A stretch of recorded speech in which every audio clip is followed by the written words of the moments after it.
Don't you dare retire. My lifestyle depends on it. My son joked at his lavish 30th birthday party that I paid for. The guests laughed. So I laughed too, walked to the DJ booth, and played a voicemail of him begging me for rent money from the week before. Before we continue, I just want to say thank you for taking the time to hear my story. If you're comfortable, let me know where you're listening from and what time it is where you are. Now let me tell you my story. The Washington, D.C. skyline was a glittering electric tapestry spread out below us, a panorama of power and ambition that served as the perfect backdrop for my son's 30th birthday party.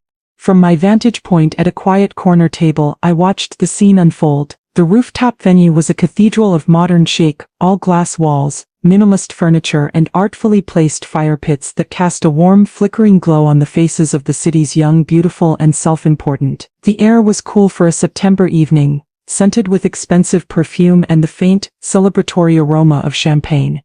The sound was a thrumming bass line from a DJ I knew for a fact was charging an astronomical hourly rate. Every detail of this event, from the custom-engraved ice cubes to the endless river of top-shelf liquor, had been meticulously planned by my son Jordan. And every single extravagant detail had been paid for by me. It was a six-figure declaration of his success, a performance of a life he had not earned, funded by a fortune he did not comprehend. Jordan himself was the radiant sun around which this entire expensive solar system orbited. At 30 he was a striking man, blessed with his father's handsome features and my sharp, intelligent eyes. He moved through the crowd with a smooth, practiced charisma, a perfectly tailored designer jacket draped over his shoulders, a watch on his wrist that I knew for a fact cost more than a mid-sized sedan. He was a self-proclaimed entrepreneur, a title as vague as it was impressive sounding, a man who spoke in a constant stream of buzzwords about synergy, disruption, and the next big thing. He was a magnificent hollow edifice, a beautiful building with no foundation. At his side, a perfect, polished accessory, was his fiancée Isabel.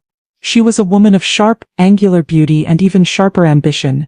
She laughed at his jokes, her hand resting proprietarily on his arm, her eyes constantly scanning the crowd, assessing the status of every guest. She saw her reflection in the glow of Jordan's apparent success, and she was fiercely protective of it. Her affection for me was a masterpiece of performative respect. A series of warm smiles and concerned inquiries that never quite masked the cold, calculating glint in her eyes. She did not see a mother-in-law.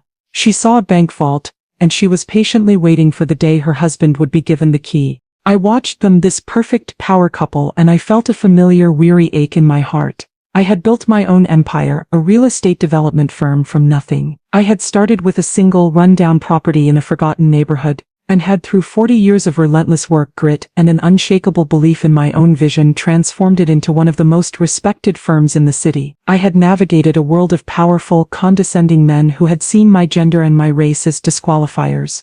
I had fought, I had sacrificed, and I had won. My retirement, just 6 months prior, had been the quiet, satisfying closing of a book I had written myself. And this was the result. A son who had inherited my sharp mind but none of my work ethic.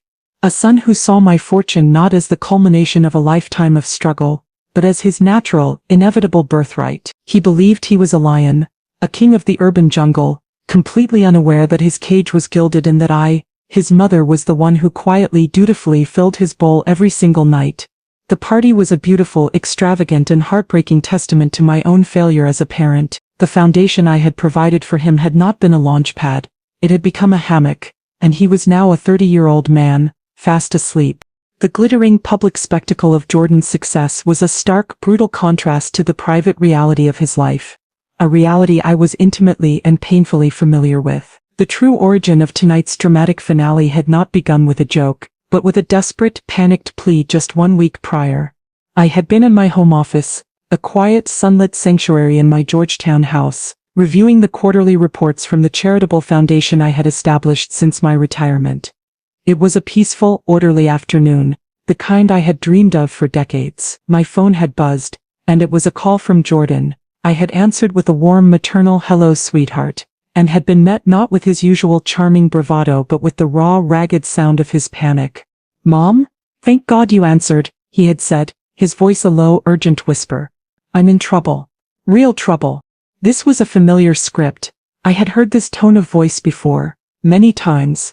It was the voice he used when one of his brilliant ventures had collapsed, when a guaranteed investment had vanished, when the glittering facade of his life had begun to crack and he needed me to be his spackle. "What is it, Jordan?"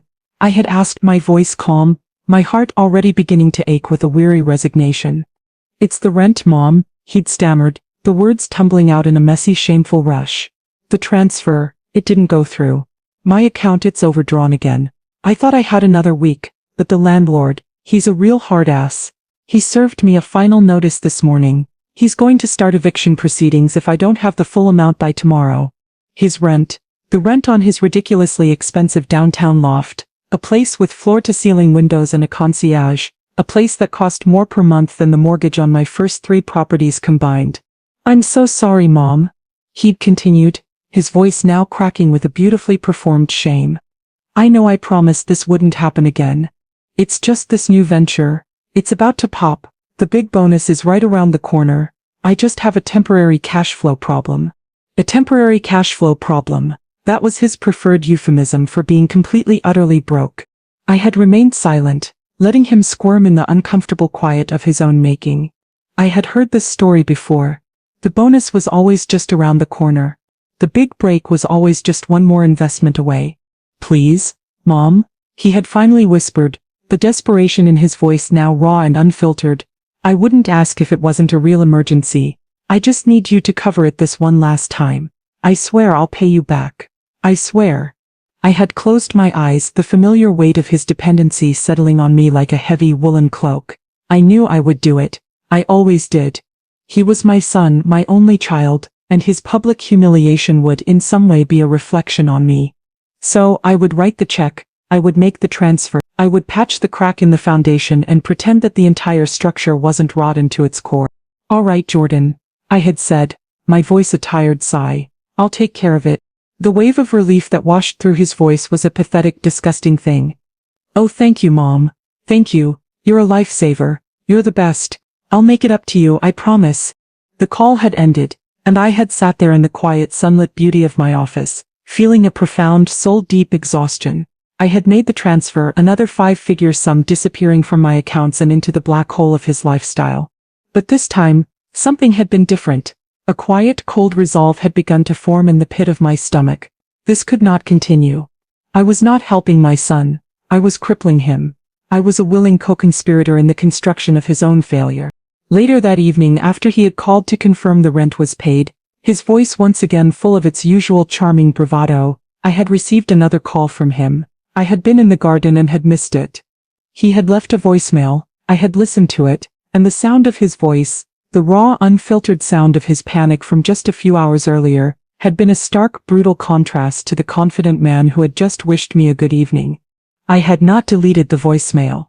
For some reason I couldn't explain. I had saved it. It was a piece of data, a record of the true, unvarnished state of our relationship. It was a quiet, pathetic, and utterly damning piece of evidence. And as I sat at the lavish 6-figure party he was now hosting, a party that my emergency rent money had in effect made possible, I was beginning to understand that evidence sometimes needed to be presented. The party swirled around me, a dizzying, colorful vortex of youth, beauty, and a shallow, performative success. I remained at my corner table, a quiet, still point in the chaos, a ghost at my own expensive feast. I watched my son, my magnificent hollow son, as he moved through the crowd, his laughter the loudest, his smile the brightest, a king presiding over a court of jesters. He was a natural performer. He spoke of his ventures with a vague but compelling passion, of disrupting the market, of synergizing new paradigms. He was a master of the language of success, a man who had realized that in his world, the appearance of wealth was often more valuable than the wealth itself, and his audience, a collection of other young, ambitious people, drank it all in, their eyes shining with a mixture of admiration and envy. They saw him as a peer, a leader, a man who had figured out the secret to an effortless, beautiful life. They had no idea that the secret was a 68-year-old woman in a simple silk blouse, quietly signing checks in her Georgetown study. After a while, a familiar, comforting presence appeared at my side. It was my older brother Lawrence. He was a retired history professor, a kind, gentle man with a warm smile and eyes that held a lifetime of quiet academic wisdom. He was my moral compass, my grounding force, The one person in my family who had never once asked me for a single penny. He lived a modest, contented life. A life of books and ideas and a quiet, unshakable integrity that I admired more than all the fortunes in the world. Quite the spectacle, isn't it? He said, his voice a low, amused rumble, as he settled into the chair beside me. He gestured with his glass of iced tea at the extravagant scene. Our little Jordan has certainly learned how to spend your money with enthusiasm. I gave a small, weary smile. Lawrence was the only one who knew. Not the full extent of my wealth, but the true nature of Jordan's dependency. He had been watching, with a growing sadness and concern for years. He's celebrating, Lawrence, I said, my voice non-committal. He's performing, Catherine, he corrected me gently. There's a difference. A celebration is born of genuine achievement. A performance is designed to create the illusion of it. We sat in a comfortable silence for a moment, watching as Jordan regaled a rapt audience with a story of a business deal that I knew for a fact had fallen through months ago. Cat, Lawrence said, his voice now serious, his kind eyes full of a deep fraternal concern. This has gone too far. You know it has. I didn't answer. I just continued to watch my son, my beautiful lying son. He's not a boy anymore, Lawrence continued, his voice a gentle but firm rebuke. He's 30 years old. And he's living in a fantasy world that you have built and paid for. You're not helping him. You're hurting him. You're building a cage for him. A comfortable gilded cage. But a cage nonetheless. And one day you won't be here to slip the food through the bars. What will he do then? His words were a quiet, loving echo of the very thoughts that had been tormenting me for months. He was right. I knew he was right. My love, my support, my endless quiet provision had become a poison. It had stunted my son's growth, leaving him a perpetual adolescent, a man with the desires of an adult but the responsibilities of a child. I tried to talk to him, I said, my voice a low, tired whisper. I tried to set up a payment plan for the loans. He promises the world, and then nothing changes. Because there are no consequences, Cat. Lawrence said, his voice full of a sad, simple logic. Why would he change? You have created a world for him where his actions have no repercussions. He overspends, and you cover it. His business fails, and you fund the next one. He is living without financial gravity, but you cannot repeal the laws of physics forever. Sooner or later, he is going to have to fall, and the longer you keep him flying, the more devastating that fall is going to be. He reached out and placed his warm, dry hand over mine. I love that boy, he said softly. But the most loving thing you can do for him now is to let him fail. Let him fall. Let him hit the ground, hard. It's the only way he'll ever learn how to stand on his own 2 feet. I looked at my brother, at his wise, kind, and loving face, and I knew with a certainty that was as painful as it was liberating, that he was speaking the truth. My fear of seeing my son fail had been the very thing that was guaranteeing it. Across the room, the DJ announced that it was time for the birthday toasts. Jordan, my perpetual boy, my gilded prince, was making his way to the small stage, a fresh glass of vintage champagne in his hand, a beaming, confident smile on his face. He was about to thank his adoring fans, and I knew as I watched him, that the applause was about to come to a sudden and catastrophic end. Lawrence was right. It was time to let my son fall, and I was about to pull the floor out from under him. The trendy electronic music that had been thrumming through the rooftop venue all night faded into a low, expectant hum. A single spotlight, soft and golden, illuminated the small stage where a microphone stood waiting. The crowd, a sea of beautiful chattering people, slowly fell silent, their attention shifting from their conversations and their cocktails to the man of the hour. Jordan stepped onto the stage, his movements fluid and confident, a master in his element. He beamed at his adoring audience, his teeth a flash of white in the warm light. He held his champagne flute aloft, a king surveying his loyal subjects. "Wow," he began, his voice a smooth, charismatic baritone amplified by the sound system. "Thank you all for coming. It means the world to me, to have all my favorite people here to celebrate this milestone." He chuckled, a self-deprecating sound that was perfectly rehearsed. 30. I'm told it's the new 20, but my back is telling me otherwise. The crowd laughed, a warm, appreciative sound. He had them in the palm of his hand. He went on to thank his friends, his team, his brilliant, beautiful fiancée, Isabel. His words were a seamless, charming performance of gratitude and humility, a perfectly crafted speech designed to reinforce his image as a generous, successful, and well-loved man. I watched him, a silent, invisible figure in the shadows of my corner table, and I felt a strange, clinical detachment. I was an architect, watching a building that I knew was structurally unsound, admiring the beautiful, cosmetic facade just moments before its inevitable collapse. And then he turned his attention to me. He raised his glass in my direction, his smile softening into one of loving filial affection. "And of course," he said, his voice taking on a new, deeper, more emotional tone, "I have to give a special thanks to the woman who made it all possible. My biggest supporter, my #1 fan, my mother." A smattering of applause went through the room. I felt the eyes of his friends turn to me, their expressions a mixture of curiosity and a kind of pitying respect for the supportive mom of this brilliant young man. I gave a small, modest maternal smile. "She has always been there for me," Jordan continued. His gaze locked on mine, through every crazy idea, every risky venture. "She has always believed in me, even when I didn't believe in myself. She is the foundation of everything I have built." The irony was so thick, so suffocating that I almost choked on it. The foundation. He had no idea. He paused, taking a sip of his champagne, a perfect dramatic beat, and then he delivered the fateful line, the one that would be the catalyst for the demolition of his entire world. He grinned. A wide, charming, and utterly clueless grin. "And a special personal thank you to my biggest investor," he said, his voice booming over the microphone again, the tone shifting from sentimental to teasing. "My mom, my personal ATM." The crowd laughed. A loud, appreciative roar. It was a good line, it was witty, it was self-aware, it was the kind of joke a truly successful man could make at his own expense. It painted a picture of a close, loving relationship between a son who had made it, and the mother who had given him his start. "And don't you dare retire, Mom," he added, pointing a playful finger at me. "My lifestyle depends on it." The laughter grew even louder. It was the perfect punchline. Isabel, his fiancée, threw her head back and laughed the loudest of all, a beautiful musical sound that was full of a triumphant shared understanding. She was in on the joke. She was a beneficiary of the punchline. And I laughed too.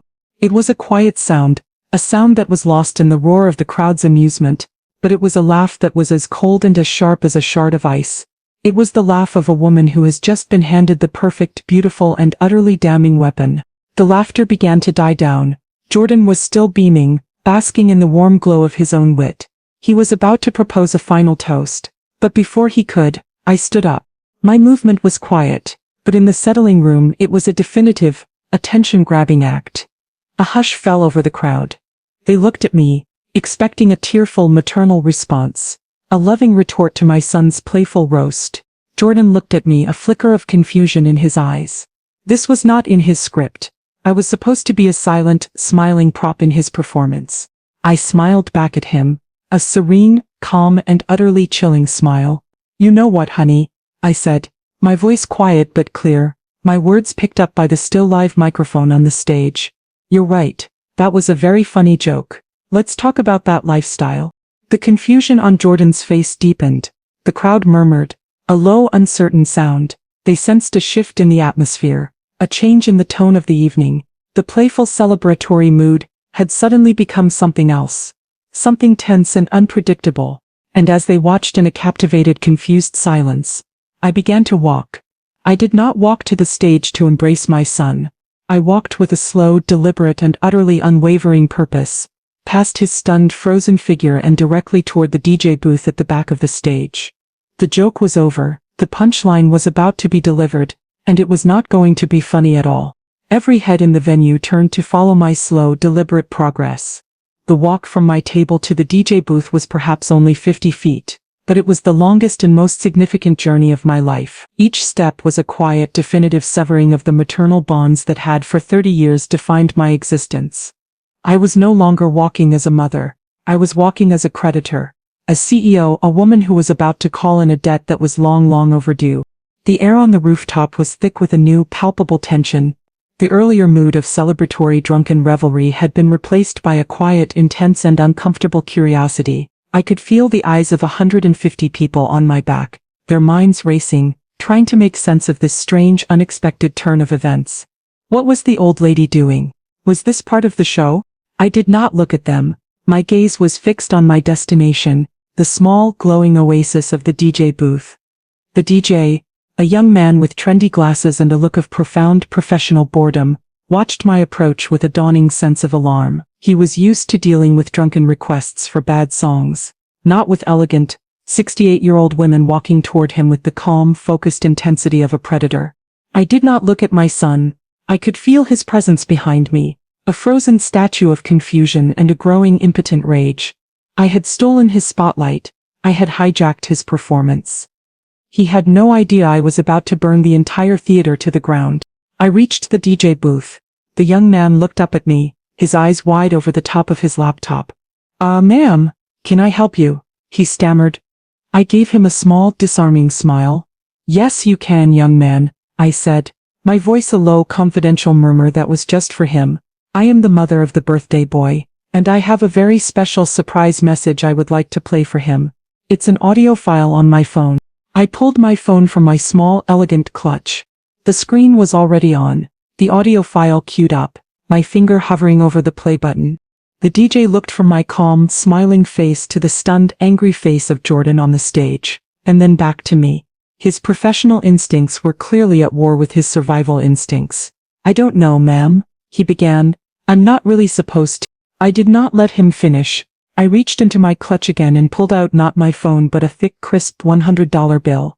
I folded it neatly and slid it across the top of his laptop, right next to his hand. "I believe in tipping for good service," I said, my voice still a gentle, friendly whisper. "And I am quite certain that the service you are about to provide will be excellent."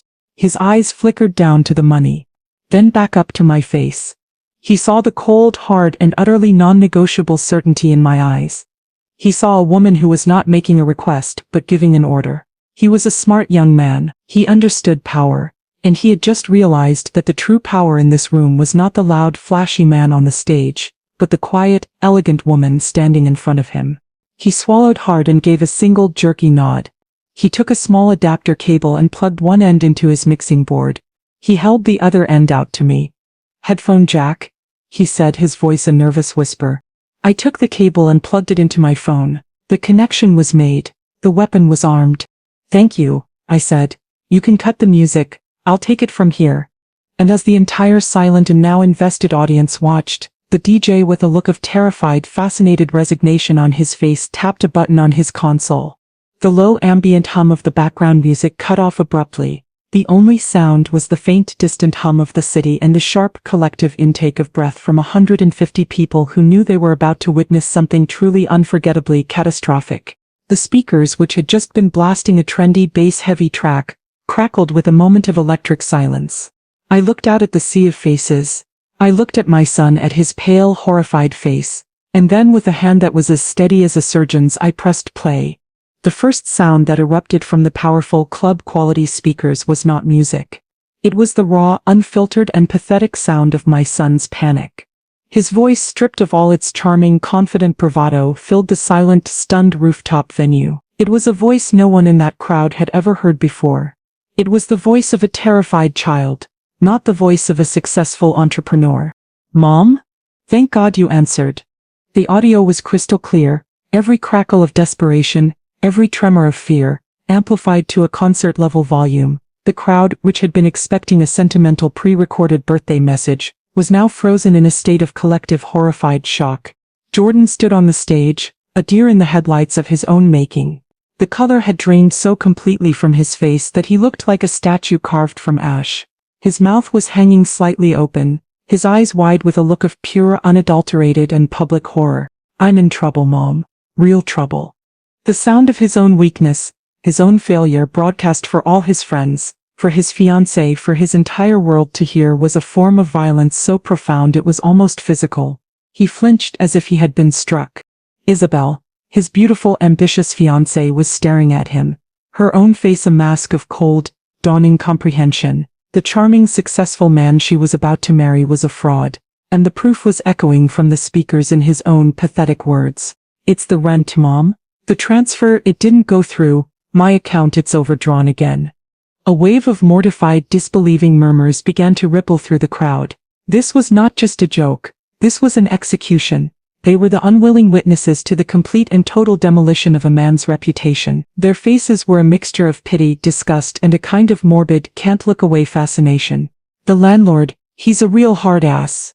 He served me a final notice this morning. He's going to start eviction proceedings if I don't have the full amount by tomorrow. The words were a brutal public stripping away of his entire persona. The man who had just been bragging about his killer instincts in the market. The man who was hosting a six-figure birthday party was on the verge of being evicted from his apartment. The sheer breathtaking hypocrisy of it all was a thing of terrible, beautiful clarity. The voicemail continued. A relentless, merciless monologue of his own self-immolation. Please, Mom, you have to help me. My account is overdrawn again. I wouldn't ask if it wasn't a real emergency. The landlord is going to evict me. I swear I'll pay you back. I just need the money now. The final, desperate, cracking plea of that "I swear I'll pay you back" was the most damning part of all. It was the sound of a habitual liar, a man whose promises were as empty as his bank account. And then, the voicemail ended. The silence that followed was a physical thing. A heavy, suffocating blanket of pure, unadulterated and awkward horror. No one moved. No one spoke. The only sound was the faint, distant siren of an ambulance.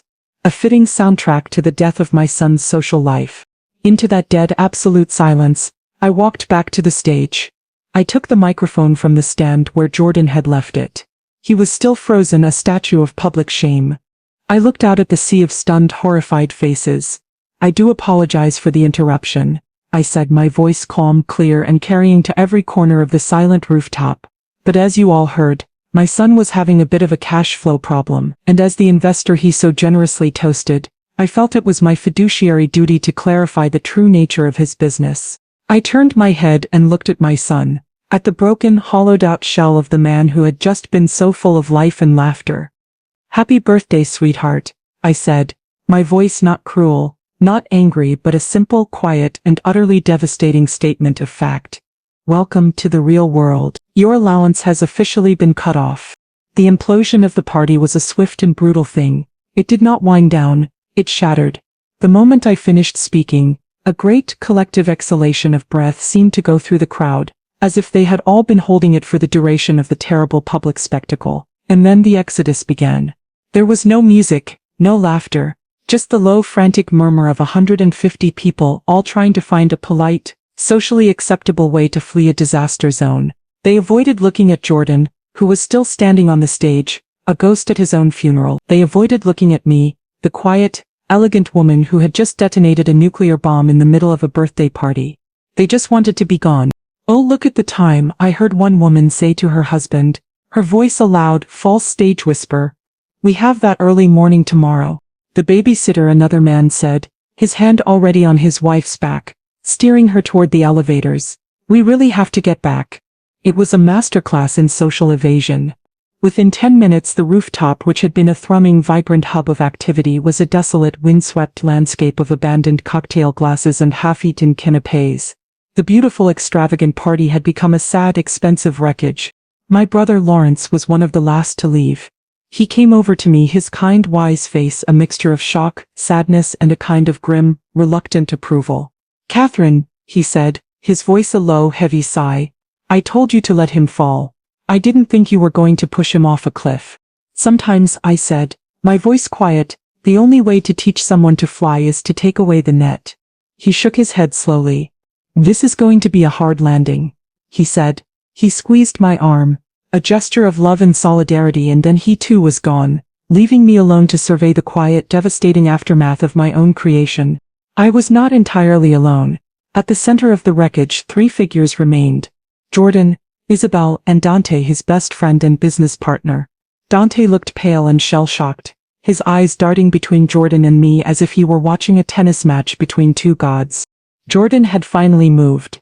He had stumbled off the stage and was now standing in the middle of the empty dance floor, his body trembling with a rage so profound it was almost silent. He was staring at me, his eyes burning with a mixture of pure, unadulterated hatred and a dawning, terrible fear. But it was Isabel who moved first. She walked toward him, her movements stiff and regal, a queen who has just witnessed a coup in her own court. She did not look at me, her entire focused and venomous attention was on the man she had, just an hour ago, been proudly calling her future husband. She stopped in front of him, her face a mask of cold, controlled fury, and in the quiet of the empty rooftop, her voice, though not a shout, was as sharp and as clear as a shard of glass. And as the last of the guests fled and the quiet, brutal family drama began to unfold, I made my move. I walked to a quiet, secluded corner of the rooftop, away from the prying eyes of the remaining staff.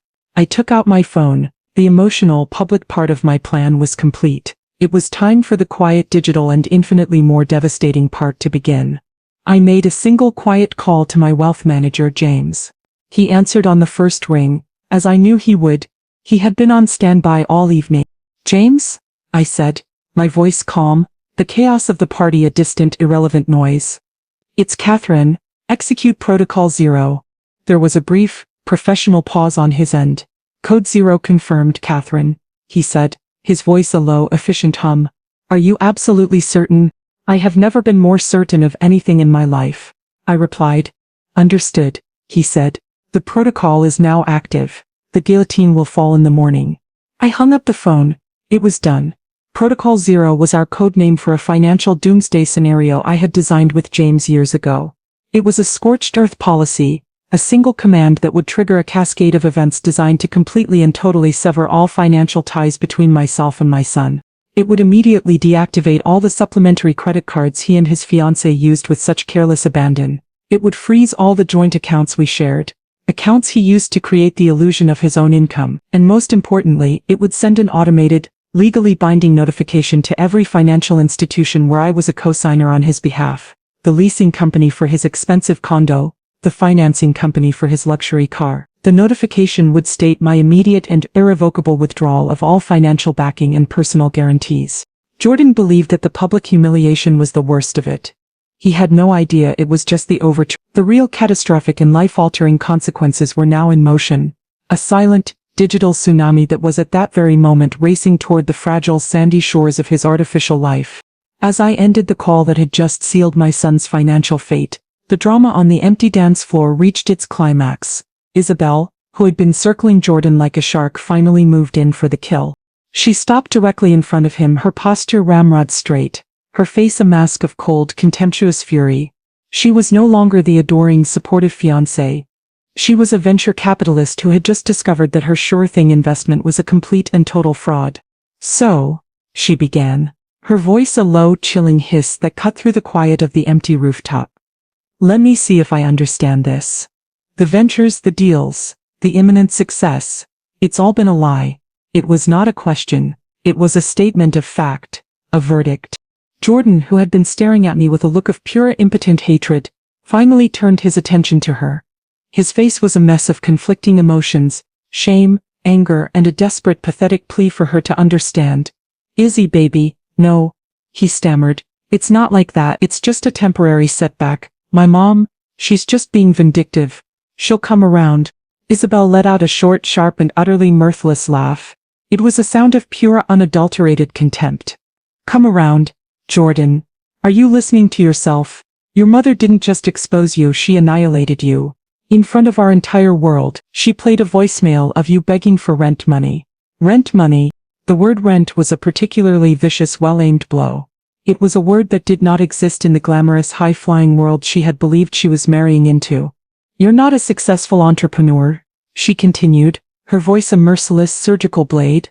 "You're a broke 30-year-old child living on an allowance from his mommy. An allowance that has just been very, very publicly cut off." She looked him up and down, her eyes raking over his expensive designer clothes, his flashy watch, as if seeing them for the first time. "This," she said, gesturing to his entire carefully constructed persona, "is a costume, and the show is over." "Isabel, please," he begged, his voice cracking. He reached for her hand, but she snatched it away as if he were a leper. "We can fix this. I'll talk to her. The bonus? It really is coming." "There is no bonus, Jordan," she said, her voice now a dead, empty thing. "There is no venture. There is only you, and a mountain of debt that I have no intention of helping you pay." She was pragmatic. I had to give her that. She was cutting her losses with a speed and a ruthlessness that was almost admirable. "You didn't just lie to me," she said, her voice dropping to a low, venomous whisper. "You humiliated me. You made me a part of your pathetic, fraudulent performance." I stood by you, I defended you, I planned a future with you. A future that was based on a complete and total fiction. She looked at him one last time, her eyes as cold and as hard as diamonds. We are done, she said, the two words of final, definitive and utterly non-negotiable judgment. And then, with a slow, deliberate movement that was full of a cold, theatrical finality, she began to pull the massive multi-carat diamond engagement ring from her finger. The ring, which had been the subject of so many of her boastful Instagram posts, the very symbol of their shared successful future, now seemed like a vulgar gaudy prop. She held it in her palm for a moment, and then without a word she walked to the nearest empty table, and placed it on the crisp white linen. It sat there, glittering under the soft lights, a beautiful, expensive and now completely meaningless object. She turned and walked away, her stiletto heels clicking an angry staccato rhythm on the polished floor. She did not look back. She walked to the elevators, her back ramrod straight. A queen abdicating a throne that had just been revealed to be made of cardboard. Jordan watched her go, his face a mask of pure abject despair. He had not just lost his mother's financial support. He had not just lost his reputation, he had just lost the woman he loved. The woman who had been the primary audience for his lifelong performance. The show was well and truly over, and he was now completely and utterly alone on an empty stage, with the silence of his own failure as his only applause. The first domino fell, as I had known it would at brunch. It was a Sunday morning ritual for Jordan, a public performance of his weekend leisure. He would go to the city's trendiest, most exclusive brunch spot, a place where the mimosas were bottomless and the wait list was a mile long. He always got a prime table, of course, a perk of his regular patronage, and the generous tips he was known to leave. Tips I now knew that were funded entirely by me. This time, however, he was not there with Isabel, he was there with Dante, his long-suffering best friend, in what was likely a desperate attempt to project an image of normalcy, to pretend that his entire world had not been publicly catastrophically detonated just 2 nights before. The story came to me from my brother Lawrence, who had heard it from a friend who had been at a neighboring table, a friend who had recounted the scene with a mixture of pity and a kind of delicious, morbid glee. Jordan had apparently been trying to brazen it out. He had ordered a bottle of expensive champagne for the table, a grand, defiant gesture against the new terrifying reality of his own poverty. He had been loud, boisterous, his laughter a little too sharp, his charm a little too forced. He was a man trying desperately to convince the world, and himself, that he was still the king of his castle. The moment of truth arrived with the bill. Jordan, with a flourish of his old practiced nonchalance, had presented his American Express card, the one he used for all his business expenses. The waiter had returned a moment later, his expression a polite professional mask of regret. "I'm sorry, sir," he had murmured. "This card has been declined." The public humiliation, a grotesque echo of his birthday party, had been palpable. Jordan's face had apparently turned a blotchy, furious red. He had tried to argue, to bluster, to claim the machine was broken. He had tried a second card, his personal visa. It too had been declined. The first domino had fallen, and it had fallen in the most public, most shame-inducing way possible. He, Jordan Vance, the man about town, the successful entrepreneur, could not pay for his own brunch. Dante, his quiet, embarrassed friend, had been forced to pick up the tab. But that was just the beginning. The real life-altering consequences of Protocol Zero were a silent digital cascade that was happening far away from the trendy brunch spots of the city. While Jordan was grappling with the shame of a declined credit card, a series of automated emails were being delivered to his inbox, each one a small bureaucratic harbinger of his impending doom. The first was from his condo management. Urgent pending lease termination. The email would have coldly informed him that their primary co-signer Catherine Vance had officially withdrawn her financial guarantee. As he did not meet the income requirements for the lease on his own, the lease was now in default. He had 30 days to either provide a new qualified co-signer or vacate the premises. The second email, which likely arrived just minutes later, was from the luxury car leasing company. Final notice, immediate repossession. It would have been even more brutal. The withdrawal of the co-signer, it would have explained, constituted a severe immediate breach of the financing agreement. The full outstanding balance of the lease was now due. If it was not paid within 48 hours, an agent would be dispatched to repossess the vehicle. He was not just losing his credit, he was losing his home and his transportation. The very pillars of his carefully constructed life were being demolished. one cold impersonal email at a time. He would have been sitting there in the wreckage of his humiliating brunch, staring at his phone, watching his world unravel in real time. The abstract emotional humiliation of his birthday party had now become a concrete, terrifying and logistical nightmare. The panic, I am sure, would have been a wild, all-consuming thing. He was a man who had never had to solve a real problem in his entire life. He had only ever had to make a phone call to his mother, and the problem would magically disappear. But this time, the problem was his mother. The magician had not only left the stage, she had been the one to reveal that the entire show was an illusion, and he, the brilliant, charming star, was now just a man, alone in the harsh, unforgiving light with no more tricks up his sleeve. His next move, I knew, would be one of pure animalistic desperation. In the chaotic, free-falling aftermath of his public and private ruin, Jordan had only one port left in the storm: his best friend Dante. Dante was more than just a friend. He was a disciple, a true believer in the gospel of Jordan's success. He had been there for every venture, every big idea, his own more modest resources often used as the seed money for Jordan's grand, ill-fated schemes. He was the loyal, unquestioning lieutenant to Jordan's charismatic general. Desperate and with his world crumbling around him, Jordan went to Dante's apartment. He was not going for comfort or for sympathy. He was going for a bailout. He needed money. Money for a lawyer to fight his mother. Money to appease the car leasing company. Money to somehow salvage the wreckage of his life. He was going to his last remaining believer to make one final withdrawal of faith. But the man who opened the door was not the adoring, easily swayed friend he was expecting. The public humiliation at the birthday party had been a bucket of ice water to Dante's face. He had been a witness to the raw, ugly truth behind the glittering facade. He had heard the voicemail. He had seen the cold, hard reality of his best friend's parasitic existence. The belief was gone, replaced by a deep, profound and bitter sense of betrayal. He had not just been Jordan's friend, he had been his fool. The scene, as Dante recounted it to me a week later in a quiet, apologetic phone call, had been a brutal final severing of their bond. Jordan, his usual charm replaced by a wild, desperate energy, had launched into his pitch. He had framed the entire situation as a monstrous betrayal by me. His vindictive, controlling mother. He painted himself as the victim, a brilliant son whose overbearing mother was trying to sabotage his success out of jealousy. He was trying to recruit Dante for his new war, the war against me. "We can fight her, man," he had apparently pleaded, his voice a mixture of his old charismatic bluster and a new unfamiliar note of desperation.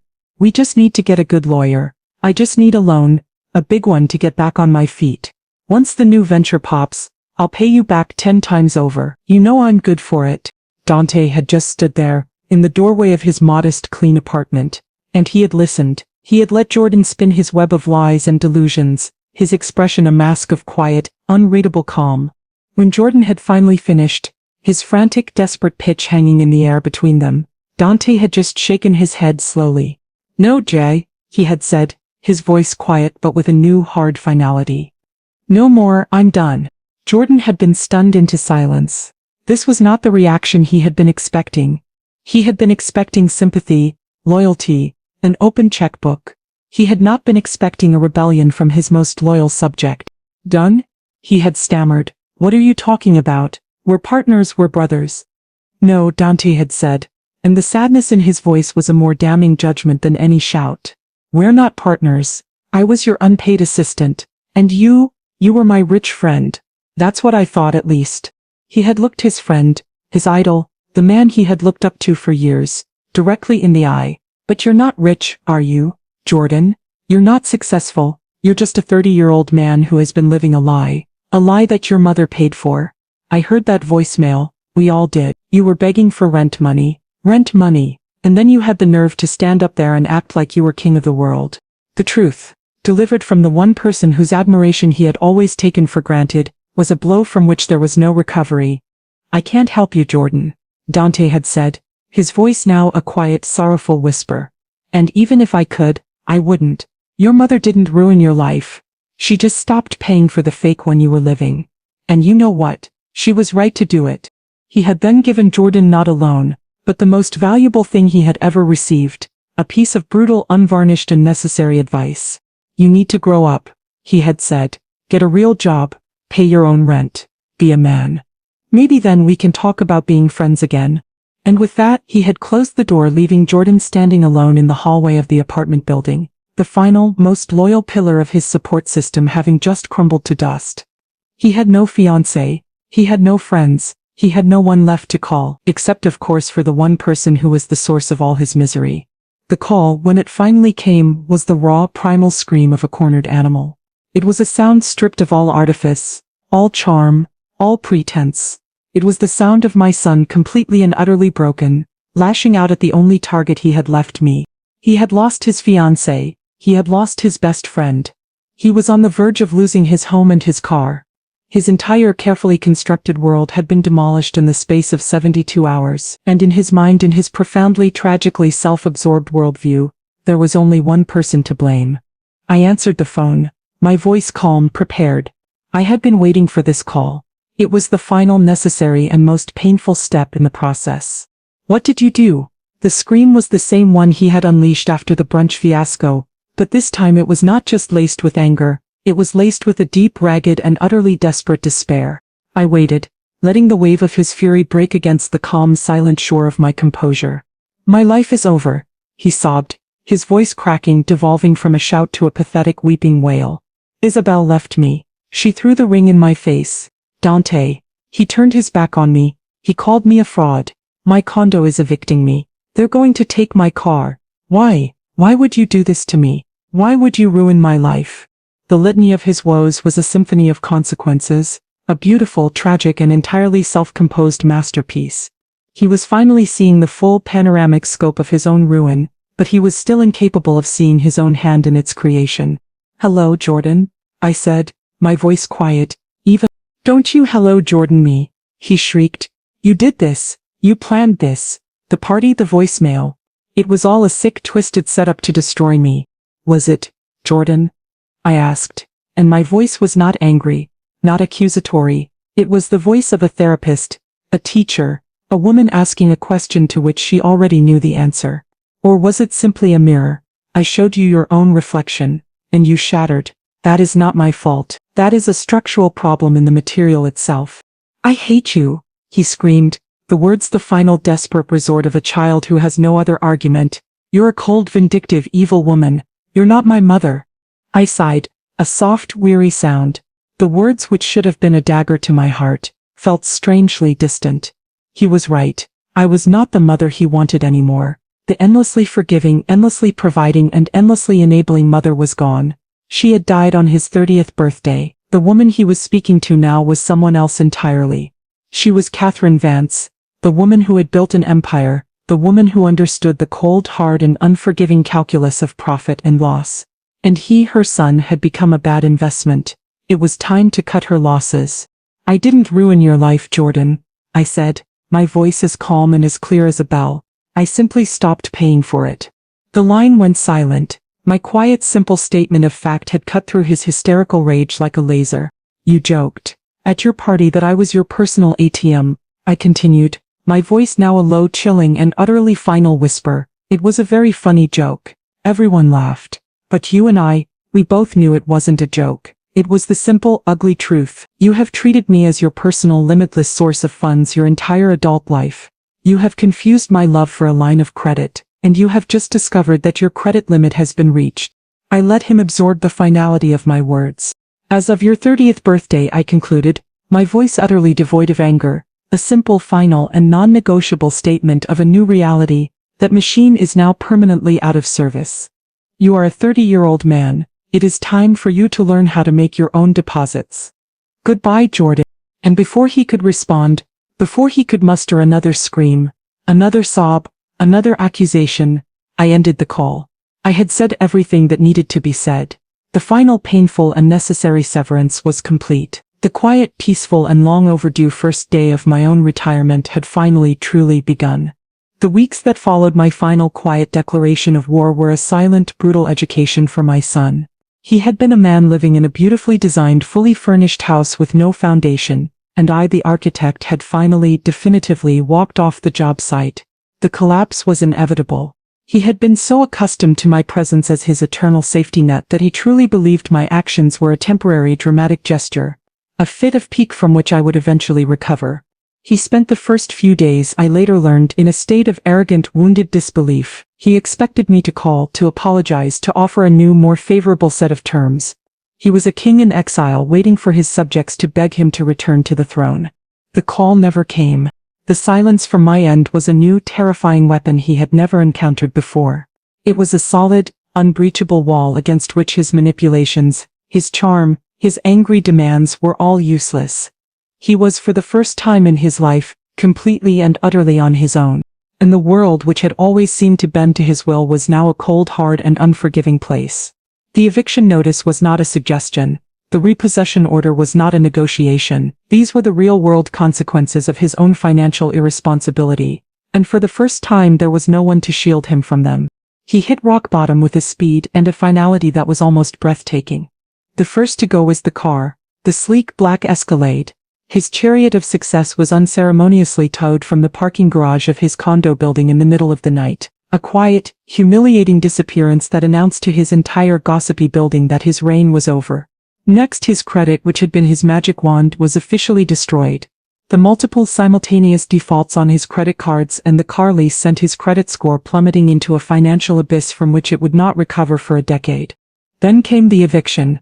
He was forced to leave his beautiful, sterile loft, a place that had been the primary stage for his performance of success. He had to pack up his life, his designer clothes, his expensive gadgets into a series of cardboard boxes, a tangible, humiliating symbol of his own spectacular failure.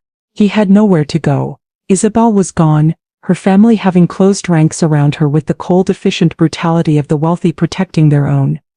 Dante, his former best friend, was not returning his calls. His other friends, the ones who had so eagerly consumed his expensive champagne, had all mysteriously vanished, their loyalty as fleeting as the last market trend. He was homeless, carless, and friendless. He was a man who had everything and in the space of a few short weeks had been reduced to absolutely nothing. The final, most devastating blow to his ego was the one he had to inflict upon himself. He had to sell his possessions. He, Jordan Vance, the man of exquisite taste, the connoisseur of luxury, was forced to take his designer watches, his limited edition sneakers, his entire carefully curated wardrobe to a series of pawnshops and consignment stores. He received pennies on the dollar for the things he had once considered to be the very definition of his own worth. He was liquidating his own identity, one pathetic, humiliating transaction at a time. With the small amount of cash he managed to raise, he did not launch a new venture. He did not hire a lawyer. He did the one thing he had never had to do in his entire pampered life. He got a job. It was not a glamorous job. It was an entry-level position at a logistics company, a real one this time, not a fictitious startup. It was a job with long hours, modest pay, and a boss who did not care about his charm or his designer clothes. And he moved into a small shared apartment in a neighborhood far from the glittering, aspirational world he had once inhabited. A world of real people with real jobs and real everyday struggles. I did not see any of this firsthand. I heard it in whispers, in snippets of gossip relayed to me by my brother Lawrence. I did not reach out. I did not offer a hand. I had promised to let him fall, and I was a woman who kept her promises. This was his journey, his rock bottom, and he had to navigate it on his own. The greatest and most difficult act of love I could now show my son was to do absolutely and completely nothing at all. The 6 months that followed Jordan's spectacular fall from grace were among the most peaceful and productive of my life. The constant, low-grade hum of anxiety that had been the background noise to my existence for years. The worry about his finances, the disappointment in his choices, the weary burden of his dependency was finally silent. I had amputated a diseased limb, and while the phantom pains were sometimes a dull, sorrowful ache, the relief, the sheer unadulterated freedom was intoxicating. I was finally truly retired. I traveled, I read. I took up painting, a passion I had abandoned in my youth. I filled my beautiful quiet house with music, with the scent of flowers from my garden, with the easy, uncomplicated laughter of old friends. I was rediscovering the woman I had been before I had become a mother, a caretaker, a perpetual silent financial safety net. And I found that I liked her very much. But my greatest new passion was my foundation. The quiet philanthropic work I had been doing for years now became my central focus. I decided that the best use of my fortune was not to fund the artificial lifestyle of one entitled man, but to build a solid foundation for 100 deserving, ambitious young people. I focused my efforts on a single ambitious project. the creation of a small business incubator in an underserved neighborhood of Washington, D.C. It was an architectural project, a financial project, and a human project all rolled into one. It was the culmination of all my life's skills. I bought a derelict warehouse, a beautiful old brick building that everyone else had written off, and I personally oversaw its transformation. I designed the co-working spaces, the conference rooms, the workshop. I brought in a team of mentors, of legal advisors, of accountants, all on my foundation's payroll. The Vance Center for Entrepreneurship was born. Its mission was simple: to provide seed funding, mentorship, and a professional supportive environment for young underprivileged entrepreneurs who had a great idea but lacked the resources and the connections to make it a reality. I was giving them the one thing my own son had taken for granted and had so casually squandered: a real, honest, and supportive start. The ribbon-cutting ceremony was on a bright, sunny afternoon in May. The warehouse, once a dark, crumbling ruin, was now a vibrant, light-filled hub of activity buzzing with the electric energy of hope and ambition. The mayor was there. The local news crews were there, but most importantly, the first class of 10 young entrepreneurs, their faces shining with a mixture of nerves and a brilliant, fierce determination, were there. As I stood at the podium, giving a short, simple speech about the power of a solid foundation, I felt a sense of pride and accomplishment that was 1,000 times more profound than any real estate deal I had ever closed. This was my new legacy. This was the empire I was now building. After the ceremony, as I was talking with one of the young women, a brilliant software engineer who was developing a new educational app, my assistant handed me a small plain envelope. "This was just delivered for you by courier, Catherine," she said. I didn't recognize the handwriting. I opened it. Inside was a check and a short handwritten note on a simple piece of lined paper. The check was for $50. The note was just a few simple and utterly devastating sentences. "My first repayment. I have a long way to go. Thank you for finally letting me fail." It was signed, simply, J. I stared at the note, at the humble, almost childish script, and the world seemed to slow down for a moment. It was the bravest, most honest, and most meaningful thing my son had ever written to me. He wasn't asking for forgiveness. He wasn't making excuses. He was taking responsibility. He was acknowledging the debt, not just the financial one but the moral one. And he was thanking me for the very act he had so viciously hated me for. He was thanking me for his own destruction. I looked at the small, insignificant check and I saw more value in it than in all the vintage champagne he had ever bought with my money. It was the first $50 he had ever truly earned. I stood in my quiet, sunlit office a few days later, the small $50 check and Jordan's humble note lying on my polished mahogany desk. They were a strange, potent combination, a symbol of a past that was finally truly over, and a fragile, uncertain seed of a future I had not dared to imagine. For the first time in a very long time, I didn't know what to do. The architect in me, the planner, had no blueprint for this. My plan had been for demolition, for severance, for a clean, definitive break. I had not planned for the possibility of reconstruction. I had not planned for the quiet, unexpected and unsettling emotion that was now stirring in my heart, a flicker of maternal hope. I had been so certain that he was lost, that the entitled, arrogant man he had become had completely consumed the little boy I had loved. But this note, this small, humble gesture of accountability, suggested that perhaps a part of that boy, a small buried ember, had survived the inferno of his own making. My brother, Lawrence, had been right. I had to let him fall, and he had fallen, harder and more completely than I could have ever imagined. He had hit the bedrock of reality, and it had not, it seemed, shattered him completely. It had perhaps just broken him open. I did not cash the check. To do so would have felt like a continuation of our old transactional relationship. Instead, I placed it along with his note in a small locked drawer in my desk, a place where I kept things of a value that could not be quantified. It was a marker, a beginning, a single $50 brick in the foundation of what might, one day, become a new and very different kind of relationship. I did not call him. The next move had to be his. The path back, if there was to be one, had to be one he walked on his own, at his own pace. The dynamic had to be permanently, irrevocably reversed. I would no longer be the pursuer, the provider, the enabler. I would be the quiet, patient, and watchful destination.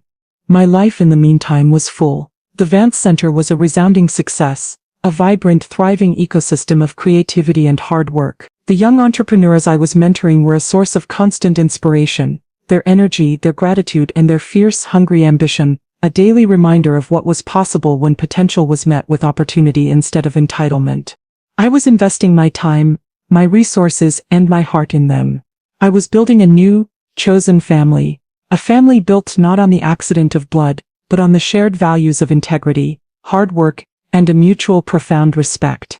One sunny Saturday morning, about a month after I had received the letter, I was at the center helping one of my young chefs plan the layout for her first small cafe.